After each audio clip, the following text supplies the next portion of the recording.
Welcome to Founders Future, a podcast powered by Closers.io, where we explore the journeys of innovative entrepreneurs and the road ahead for their companies. I'm your host, Natalie Borowska, and in each episode, we uncover the stories behind impactful ventures, the challenges faced, the lessons learned, and the strategies fueling future growth. Today, I'm thrilled to be joined by Chi and Toyin Tfal Nuafor, who are executive corporate wellness strategists and co-founders of Tfal Chi, where they design preventative and lifestyle medicine programs that help high-performing organizations reduce burnout, elevate team energy, and build sustainable workforce health. I'm so happy to have you guys on the podcast today. Thank you, Natalie. We're thrilled to be here. Thank you. Super excited. Thank you for having us. Yeah. So let's jump right into it. So what I like to do at the start of every podcast episode is I like to journey back in time. So tell us, what were you guys doing before you started your business together, and what motivated you to start?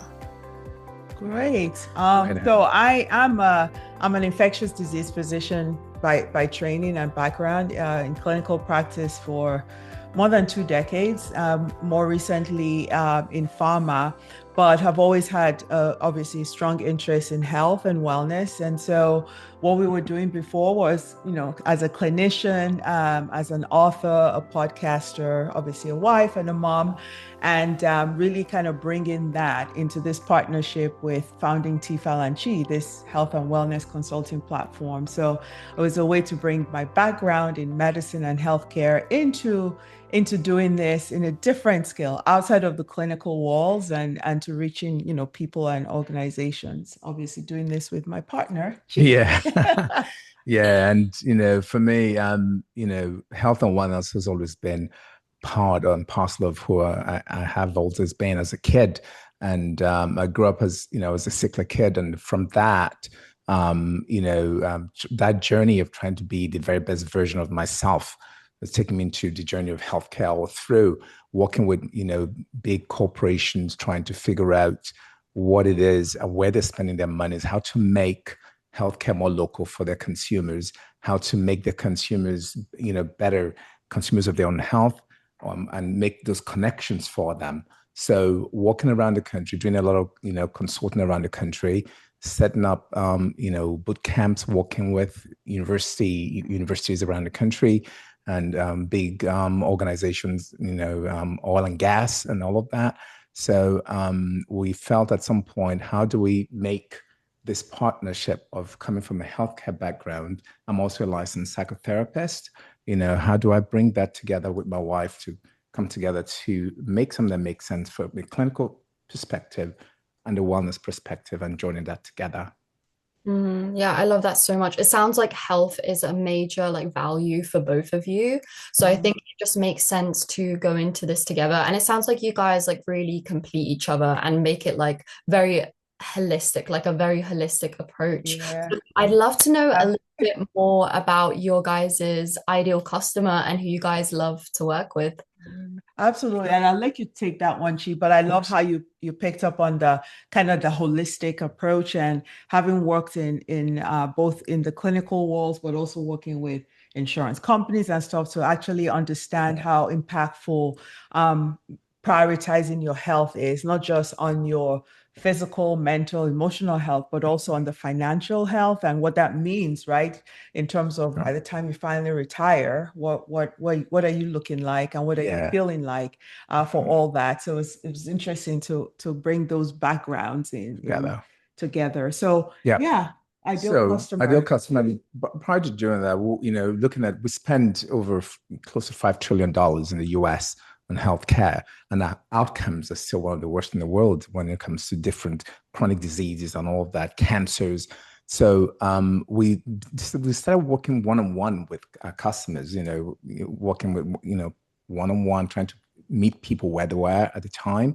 And we have now since evolved, to working with big and large corporations, and one-to-many, but one-to-one still is the base of what we do. We still have a one-to-one customers, but in terms of scaling, our ideal customers are big and large corporations. So where we can actually make an impact and scale the business to that level, So yeah. Yeah, and you said that so brilliantly, because within those organizations are the individuals in those organizations. So really looking to be able to reach one to many, but having each person who engages with us through these programs see themselves and figure out where they are in their wellness journey and what steps they can do to move along that wellness continuum. So it's prioritizing individuals within those organizations and reaching them in a way that resonates with people, regardless of where they are on their journey. Yeah, because each organization is different and each individual is different as well. So our programs are largely customized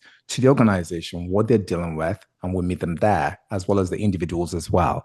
So we try to make sure that that's the goal, to make sure we meet people where they are and begin to understand how we can make healthcare a lot more local for them, a lot more practical and sustainable and tangible, where it can be a consistent then and a lifestyle, 100%. And I think it's great to really have both that B2B and B2C side of things. Correct. Help not only with impact, but also like in a business way. I do have to tie it back because it is a business podcast.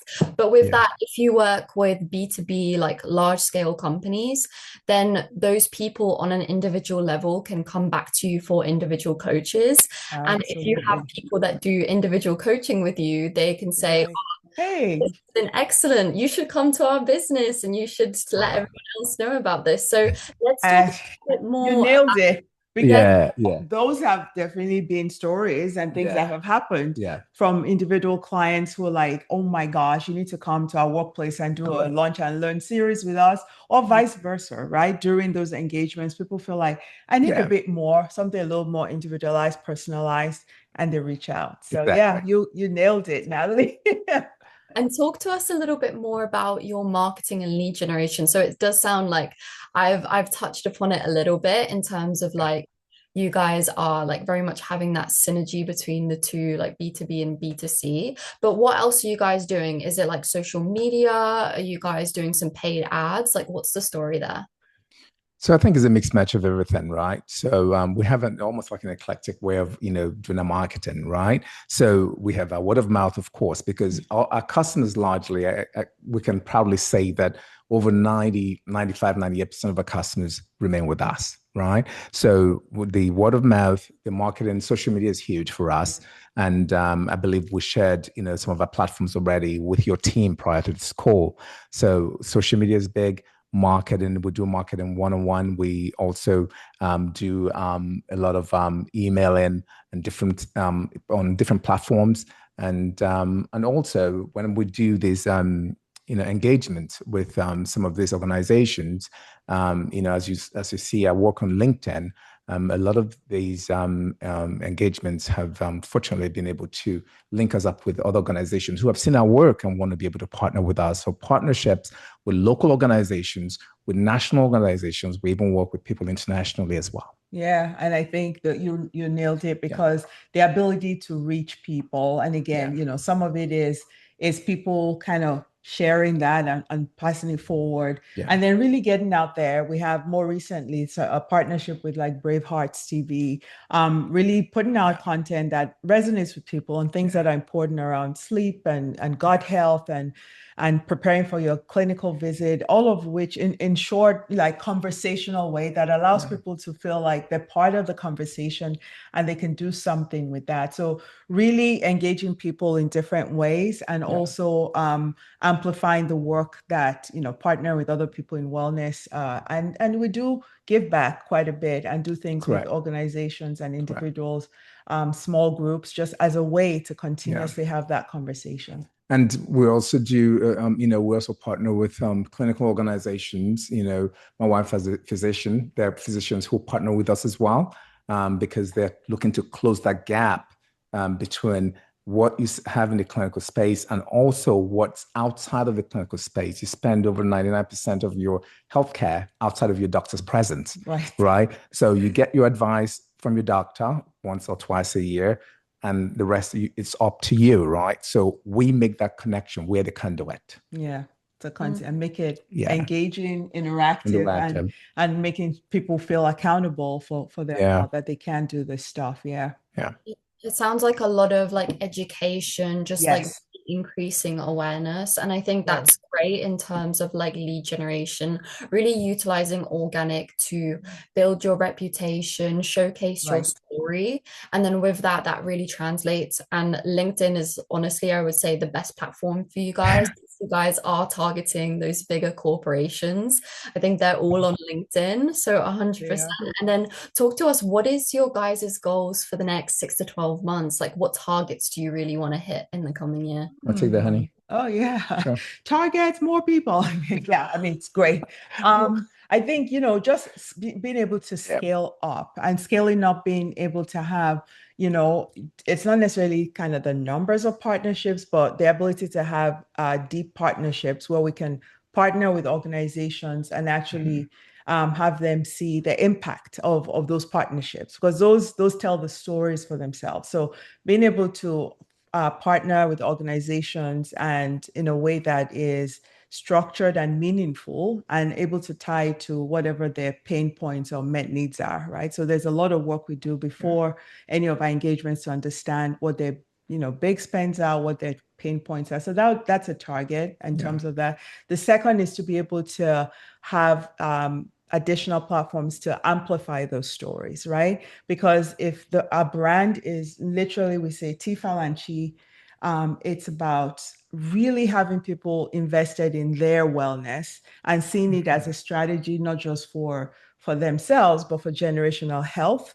And that generational health is really generational wealth, right? So the reason we're looking at employers and workplaces, not just for their bottom line, but for the individuals in those organizations, that this is not a reactive response to when you don't feel well because you have insurance coverage with your healthcare with your provider, but how do you stay well and how do you continue to look for wellness? So I think it's scaling up in terms of the organizations we work with, deep partnerships, and being able to amplify the stories, the success stories within those organizations and partnerships. Very true. Because, healthcare is super complex, especially in the US. It's very complex. There are multi levels, right? You have the insurance companies, you have the providers, you have, the different communities within that same community as well. So, how do you begin to tease all that out together? But the best thing to do, looking back at preventative care, how to stay well, how to feel well. And when all this is done in the way that is appropriate, all these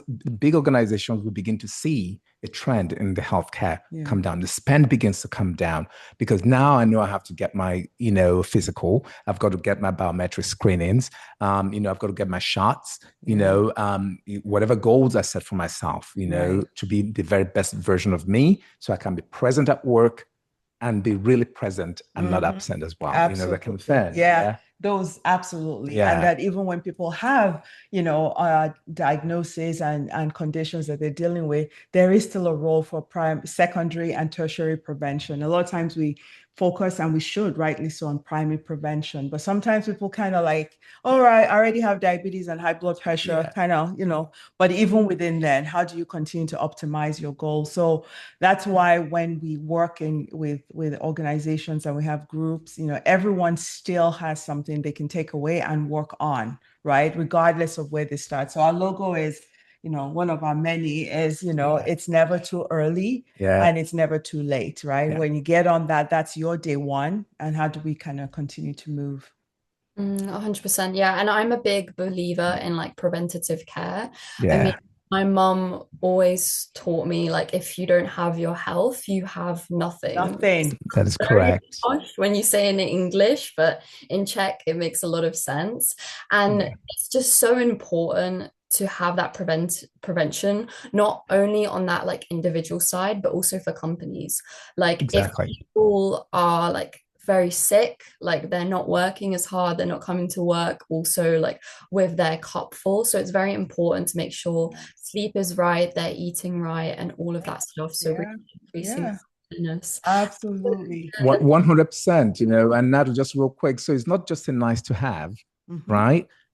For a lot of these organizations, and is healthcare is not just a nice to have, it's a needed, have, right? Where because there's so much money pushed in that direction, but you're still seeing, outcomes going that way.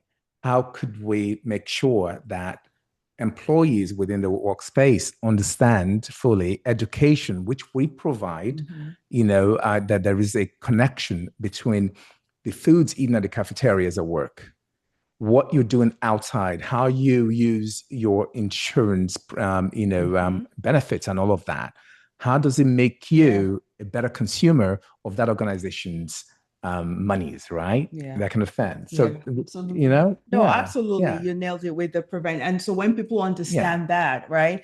When managers and sometimes, mid-level or managers are like, this person's taking a half day off but if someone needs to take a morning off to go get their screening mammogram, it's a lot more impactful for your organization than a misdiagnosis of breast cancer that then takes them out and impacts both their quality, sometimes their quantity of life, and definitely their productivity dealing with a diagnosis. So screening things and vaccinations, and we help people prepare for doctors. Some of those are really impactful when we have those lunch and learns. How do you get ready for that visit? You have your annual. How do you pre-game, know what questions to ask? What's the follow-up like? And that helps people be a lot more informed consumers of the things that they have. Correct. Definitely. And I'm super curious to know, what do you guys feel like are going to be the biggest challenges to getting your goals in the coming year? Well, they've been some of the same ones, but I think perhaps, being able to make that connection at the very top, leadership, because, it all funnels from the top down with respect to education about health and wellness. Because if, as an executive of a company, if I have to lead by example, and when I lead by example is putting things in place that will make my employees well, whether it's the stick or the carrot, and being able to monitor and being able to, measure, see where things are, and being able to keep it at front and center of your workforce. So that if it's water, there are water fountains everywhere within the organization. If it is a cafeteria, the healthy foods and healthy options within your cafeteria, right? And the webinars, because we do webinars too. We provide webinars to big organizations. They hire us to do that, to bring people like us in to talk about it, to help people understand and continue to educate, because you could never educate too much. Where that's actually lacking in that space. So the education is huge. Were you going to say something? Go ahead, honey. No, the education and the awareness. Yeah. The awareness. Yeah.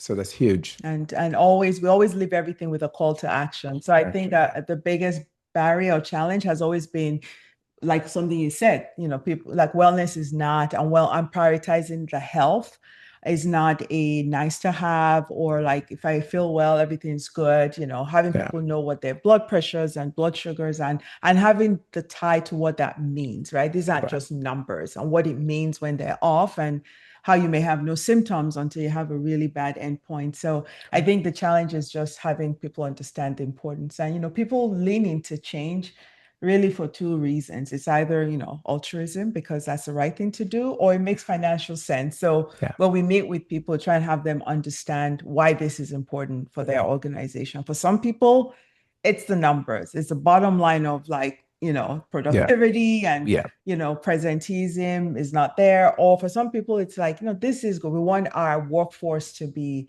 engaged. We want them to have a great quality of life. So, whatever it is that is that entry point is where we build up from. So just working on that, and then really making sure that you can work with those people and have that impact. That makes a lot of sense. Well, it was lovely talking with you guys today. So if our listeners want to find out more about you and your business, where would be the best place to go? Yes. www.tfalanchi.com. Yes, that is our website, is tfalanchi.com. So it's tfalanchi.com, one word. We're on social media, Tfal Chi, on Facebook, Instagram. We also have a show on Bravehearts TV Wellness on Wrapped, and we're on LinkedIn as Toyin Nwafor and Choma Nwafor. So thank you so much for having us, and we look forward to hearing from your listeners. It's fantastic. Thanks, Natalie. This has been great. Thank you. Thank you. And if you are a business owner and you're looking to scale your business and you really want to enhance your sales and marketing efforts, visit closers.io to hop on a call with our team and discover how we went from 0 to 30 million per year in less than 3 years. Until then, keep on climbing.